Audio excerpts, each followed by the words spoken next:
राग का नाही दिसत? शिवराय कुलकर्णीजी याला कोण जबाबदार आहे? संजय गायकवाडांची जी कृती आहे त्या कृतीचं कोणीच समर्थन करणार नाही.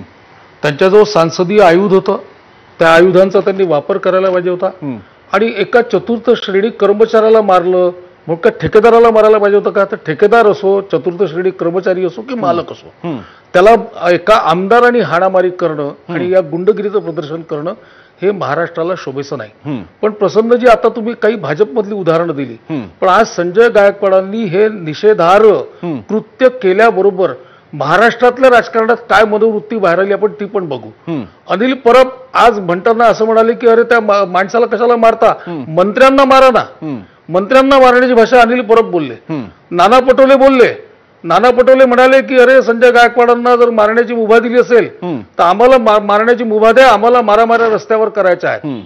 काल प्रताप सरनाईक एका मोर्चामध्ये गेले, राजन विचारेच्या लोकांनी त्यांच्यावर बाटल्या फेकून मारल्या आणि त्याच्यानंतर राजन विचारेंचं वक्तव्य आहे की अरे बाटल्या कशाला फेकून मारता, यांना चपलांनी हाणा. तर हे जे आपण सगळं बघून राहिलो आहे, ही मनोवृत्ती काही केवळ दुबेची नाही आहे, ही केवळ संजय गायकवाडची नाही आहे, तर ही महाराष्ट्राच्या राजकारणामध्ये लागलेली सर्वपक्षीय कीड आहे. आणि म्हणून याचा गंभीरतेने विचार केला पाहिजे. शिवराय कुलकर्णीजी, तुम्ही आता सर्वपक्षीय म्हणाला सुरू आहे, किमान तेवढं मान्य करताय तुम्ही? गायकवाडांच्या नाही, ऐका ना सर, असं आहे की काल तुम्ही मला दुबेंच्या प्रकरणावरून विचारताय.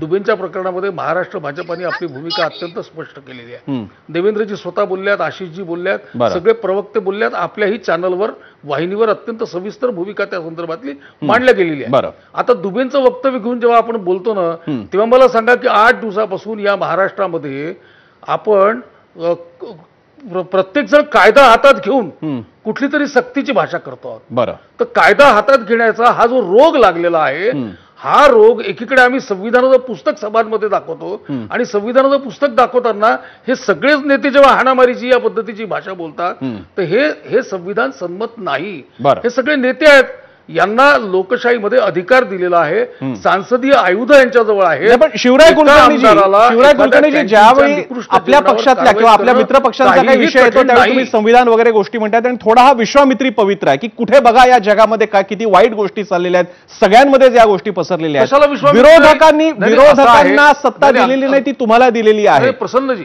शिवरायजी, माझा प्रश्न आहे आपल्याला, जर का एखाद्या नुसत्या टिप्पणीसाठी कुणाल कामरा आणि सुषमा अंधारेंवरती हक्कभंग, म्हणजे विचार करा आपल्या विधिमंडळासमोर किती मोठी मोठी कामं आहेत, पण आम्हाला काय एक विनोदवीर आणि एक सामाजिक कार्यकर्त्या यांच्यावरती हक्कभंग आणायला वेळ आहे, पण ज्या आमदाराच्या जाहीर वर्तनामुळे विधिमंडळाची अब्रू आणि इब्रत वेशीवर टांगली जाते त्याच्यावरती आजता संध्याकाळ रात्रीपर्यंत कारवाई झालेली नाही, याचं उत्तर काय आहे?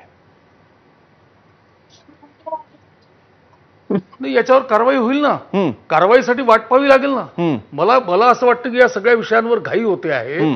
सरकार त्याची योग्य तो तपास करून तपासाच्या सर्व बाजू समोर आल्यानंतर त्याच्यावर कारवाई होईल. त्याच्या संदर्भातली जी मानसिकता आहे ती देवेंद्रजींनी व्यक्त केलेली आहे, स्वतः एकनाथराव शिंदेंनी व्यक्त केलेली आहे.